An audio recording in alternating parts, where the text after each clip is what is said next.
नमस्कार मित्रों, मैं नंदिनी किस्से कहानी की दुनिया में आप सभी का हार्दिक हार्दिक अभिनंदन करती हूँ। दोस्तों, मैं उम्मीद करती हूँ मेरा चैनल और इसमें मेरे द्वारा प्रस्तुत पोस्ट आपको जरूर से पसंद आ रही होगी। दोस्तों, आज जिन महान कवि के बारे में मैं उनकी एक छोटी सी कविता यहाँ लेकर के प्रस्तुत हुई हूँ और जिनका जीवन परिचय मैं यहाँ थोड़ा सा देने की चेष्टा करूँगी, वो अपनी फक्कड़ शैली के लिए प्रसिद्ध हैं। उनका नाम है, आप सभी जानते होंगे, बाबा नागार्जुन। इसमें जो सबसे इंटरेस्टिंग, सबसे मजे की बात है कि बाबा और नागार्जुन ये दोनों ही उनके मूल नाम में कहीं नहीं आते हैं। उनके फक्कर स्वभाव के साथ वजह से, उनके फकीरों की तरह रहने की वजह से जनता जनार्दन ने उनको बाबा कह करके बुलाना शुरू किया। प्यार से वो उनको बाबा कहकर बुलाते थे और इस तरीके से ये बाबा नाम उनके उसमें आया। और एक बहुत ही मेधावी बौद्ध भिक्षु से ये प्रभावित थे जिनका नाम नागार्जुन था। उसके नाम पर उन्होंने स्वयं अपना जो नामकरण किया था, नागार्जुन किया था और इस प्रकार से धीरे धीरे ये बाबा नागार्जुन के नाम से फेमस हो गए, प्रसिद्ध हो गए। जबकि बाबा नागार्जुन का मूल नाम वैद्यनाथ मिश्र था। जी हाँ, इनका मूल नाम वैद्यनाथ मिश्र था। इनका जन्म 30 जून 1911 को बिहार में हुआ था। इनके पिता गोकुल मिश्रा थे जो किसान थे और संग में वो पुरोहिताई भी करते थे। अगल बगल के गांवों में जाते थे पुरोहिताई के लिए और इस तरह घूमते घूमते इन्होंने अपना एक नाम यात्री भी रखा। और शुरुआती में जो इन्होंने रचनाएं की अपनी मातृभाषा मैथिली में, उसमें इन्होंने यात्री नाम से ही रचनाएं की थी और इन्होंने अपना उपनाम रखा था इसको। इन्होंने राहुल संस्कृतायन द्वारा संस्कृत निकाय का जो अनुवाद पढ़ा, उससे ये बहुत ज्यादा प्रभावित हुए। इतने ज्यादा प्रभावित हुए कि इनकी इच्छा हुई कि इसकी जो मूल भाषा पाली भाषा में ये जो ग्रंथ लिखा गया है, ये उस भाषा में उसको पढ़ें। और इसके लिए वो उनकी इतनी उत्कट इच्छा हुई कि वो श्रीलंका चले गए। श्रीलंका गए और वहाँ पे उन्होंने पाली भाषा का अध्ययन शुरू किया और वहाँ के बौद्ध भिक्षुओं को वो संस्कृत पढ़ाते थे और उनसे पाली भाषा सीखते थे। वहीं पर उनका जो परिचय वो नागार्जुन जो बौद्ध भिक्षु थे, मेधावी बौद्ध भिक्षु नागार्जुन, उनसे हुआ कि वो किस प्रकार मेधावी थे और उन्होंने उनसे प्रभावित होकर अपने नाम का नामकरण नागार्जुन कर लिया। और बाद में जब उन्होंने खड़ी बोली हिंदी में लिखना शुरू किया तो उसमें उन्होंने नागार्जुन नाम से लिखा। वो एक कवि हैं, वो एक लेखक हैं, वो एक आलोचक हैं और उनकी जो मुख्य भाषाएं हैं वो हैं हिंदी, मैथिली, बंगाली और संस्कृत। वो गद्य पद्य दोनों विधाओं में लिखते हैं और बहुत ही फेमस कवि हैं। वो जनता की समस्याओं को, सामाजिक सरोकारों को हमेशा अपनी कविता, अपने लेख में उभारते रहे हैं। इनकी जो काव्य संवेदना है वो एक वैयक्तिक स्तर पर या एक स्थानीय स्तर पर नहीं रुकती है, ये एक आपको वैश्विक स्तर पर लेकर के जाती है। और मानव किस प्रकार से सोचता है, क्या उसकी सोच होती है, एक परिवेश में वो किस प्रकार से उपजता है, किस प्रकार से पनपता है और कैसे उसका विकास होता है, वो क्या सोचता है अपने परिवेश के अनुसार, इन सब चीजों को वो बहुत ही अच्छे तरीके से प्रस्तुत करते हैं। वो सामाजिक मुद्दे उठाते हैं, राजनीतिक मुद्दे उठाते हैं, सामाजिक मुद्दे उठाते हैं। वो तमाम मुद्दों को लेते हुए चलते हैं और किसी एक खास वर्ग को नहीं छूते, वो हर वर्ग को छूते हैं। ये उनकी खासियत है। और चूंकि वो जनमानस के कवि थे, मानवीय भावों का चित्रण बहुत अच्छे से करते थे, इसीलिए जनमानस ने उनको बहुत प्यार दिया। वो जन कवि बाबा नागार्जुन कहलाए, इसीलिए जनता उन्हें बहुत प्यार से बाबा जैसे प्यारे संबोधन से बुलाती थी और वो बाबा नागार्जुन के नाम से फेमस हुए। उनकी जो प्रमुख कृतियां हैं काव्य के क्षेत्र में वो हैं अपने खेत में, युगधारा, सतरंगे पंखों वाली, ओम मंत्र, प्यासी पथराई आंखें इत्यादि। और उनका जो उपन्यास है उसमें आते हैं रतिनाथ की चाची, बापा बटेसर नाथ, वरुण के बेटे, नई पौध इत्यादि। अभिनंदन नाम से उनके एक व्यंग्य संकलन है। इसके अलावा उन्होंने निबंध संग्रह लिखा है कि अन्य हीनम क्रिया नाम, और बाल्य साहित्य भी लिखा है। इस प्रकार से उन्होंने साहित्य की सभी श्रेणियों को कहीं ना कहीं थोड़ा थोड़ा सा जरूर से छुआ है और सब पे बहुत गहरी पैठ बनाई है अपनी। उनको 1968 1968 में साहित्य अकादमी पुरस्कार से सम्मानित किया गया। मैथिली भाषा में उन्होंने पत्रहीन नग्न गाछ नाम से लिखा था, उसके लिए उन्हें साहित्य अकादमी पुरस्कार मिला। और 1984 में उनको साहित्य अकादमी फेलोशिप से भी सम्मानित किया गया। बाबा नागार्जुन की जो शैली है या जो उनका अंदाज है वो कहीं ना कहीं महाकवि निराला से मिलता है। एक जैसा, वैसा ही फक्कड़, वैसा ही ठेठ, वैसा ही देसी अंदाज, और बहुत ज़्यादा प्रयोग भी उन्होंने अनेक तरीके से अपनी कविताओं में किए हैं और सभी श्रेणियों को छुआ है, सभी मुद्दों को छुआ है। आज जो मैं कविता आपके सामने लेकर के प्रस्तुत हुई हूँ वो इसलिए लेकर के प्रस्तुत हुई हूँ क्योंकि आज सावन खत्म हो रहा है। कल राखी का त्योहार है कल, और इसके बाद सावन हमसे विदा ले लेगा। और सावन के महीने में बादल आते हैं, मौसम बहुत खुशहाल हो जाता है। और बाबा नागार्जुन जैसा फक्कड़ कवि जब सौंदर्य रचता है तो कितना खूबसूरत रचता है। उसी चीज को आज मैं आपके सामने लेकर के प्रस्तुत हुई हूँ। प्रकृति सौंदर्य पे उनकी लिखी हुई ये कविता है, बादल को घिरते देखा है।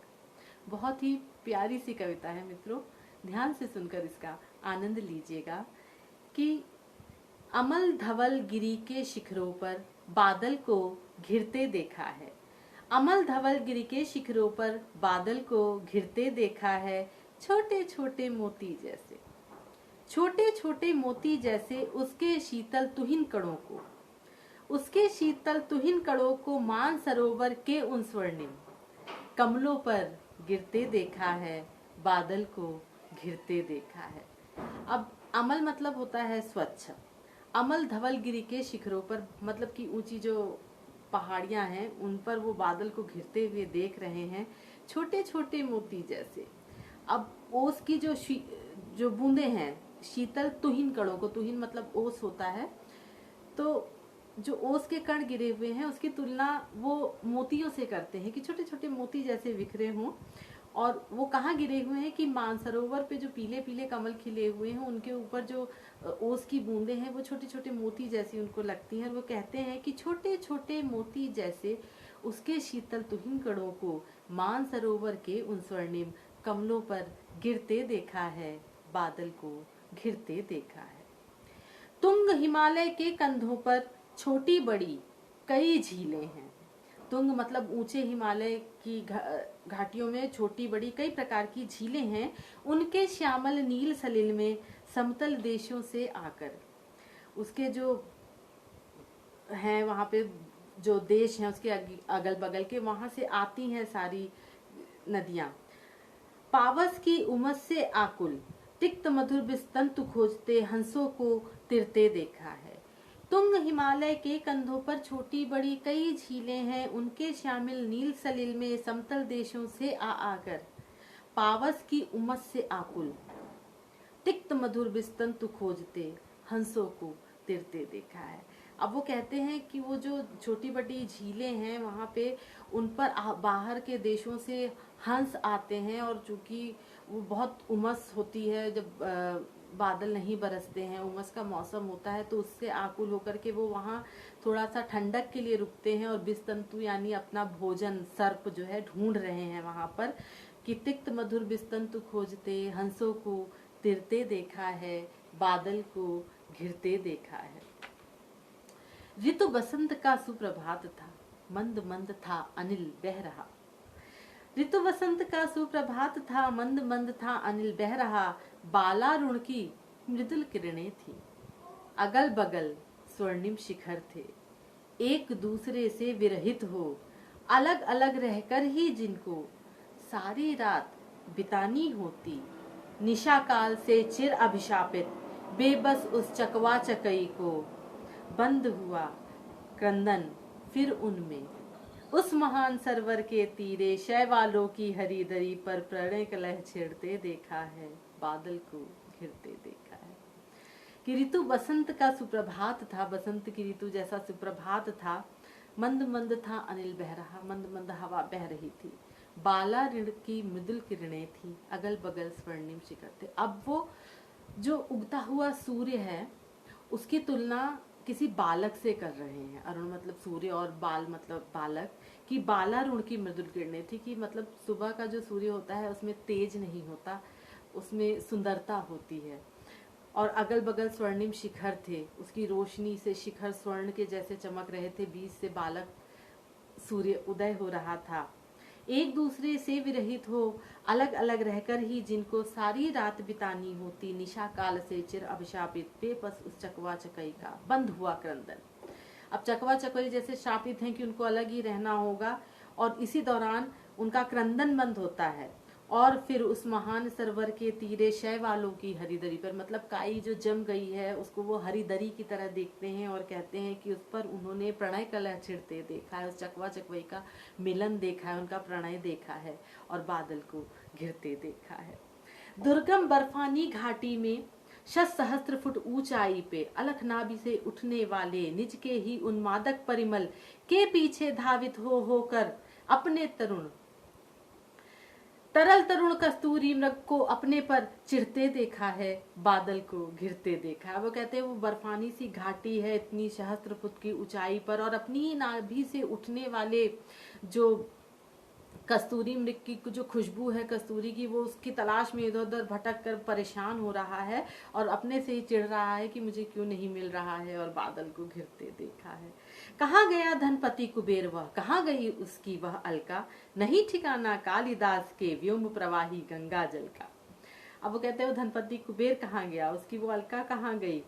और सबसे ज्यादा वो ढूंढते हैं कि आकाश में जो बहने वाली गंगा है, कालिदास ने जिसका वर्णन किया है, ढूंढा बहुत परंतु लगा क्या मेघदूत का पता कहीं पर। अब वो वहां पे कालिदास रचित मेघदूत जो है उसकी तलाश कर रहे हैं और कह रहे हैं कौन बताए वह छाया में बरस पड़ा होगा ना यहीं पर।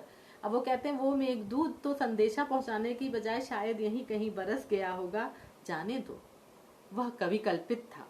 अब वो कहते हैं वो तो कवि की कल्पना थी, उसको अब छोड़ ही दो। मैंने तो भीषण जाड़ों में नभचुंबी कैलाश शीर्ष पर महाबेग को झंझावत से गरज बरज भिड़ते देखा है। कहते हैं मैंने तो भीषण जाड़ों में इस कैलाश पर मेघों को, बड़े मेघ के उसको तूफानों से गरज बरज भिड़ते देखा है। जब आंधी तूफान सब एक साथ आते हैं तो कहते हैं गरज गरज भिड़ते देखा है, बादल को घिरते देखा है। शत शत निर्झर निर्झरणी कल मुखरित देव दारु कानन में शोणित धवल भोजपत्रों से छाई हुई कूटी के भीतर रंग बिरंगे और सुगंधित फूलों से कुंतल को साजे। इंद्रनील की माला डाले शंख सरीखे सुधर गणों में कानों में कुविलय लटकाए शतदल लाल कमल बेड़ी में रजत रचित मचित खड़ित कला में रजत रचित मणि खचित कला में पान पात्र दाक्षासव पूरित रखे सामने अपने अपने लोलित चंदन की त्रिपदी पर नरम निदाघ बाल कस्तूरी मृग छालों पर पलथी मारे मदिरा रुण आंखों वाले उन उन्मत किन किन्नरियों की मृदुल मनोरम उंगलियों को वंशी पर फिरते देखा है, बादल को घिरते देखा है।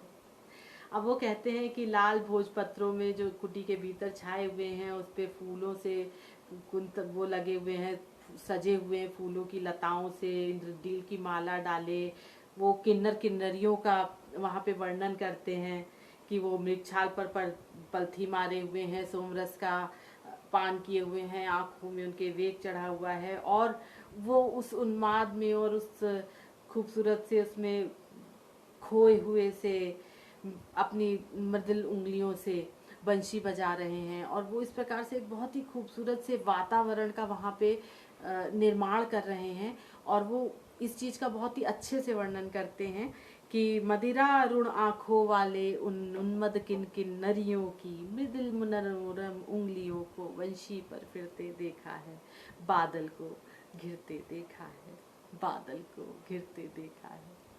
वाकई में मित्रों कवि के देखने का तरीका ही निराला होता है। वो सावन को जिस तरीके से हमें दिखाते हैं हम खो जाते हैं। उम्मीद करती हूँ मित्रों आपको ये कविता का प्रस्तुतिकरण पसंद आया होगा। अगर पसंद आए मेरे वीडियो के नीचे लाइक का बटन है उसे क्लिक करें, शेयर करें अपने मित्रों के साथ, और मेरे साथ जुड़े रहने के लिए मेरे चैनल किस्से कहानी को सब्सक्राइब करें। हम और आप फिर यहीं मिलेंगे दोस्तों। नमस्कार।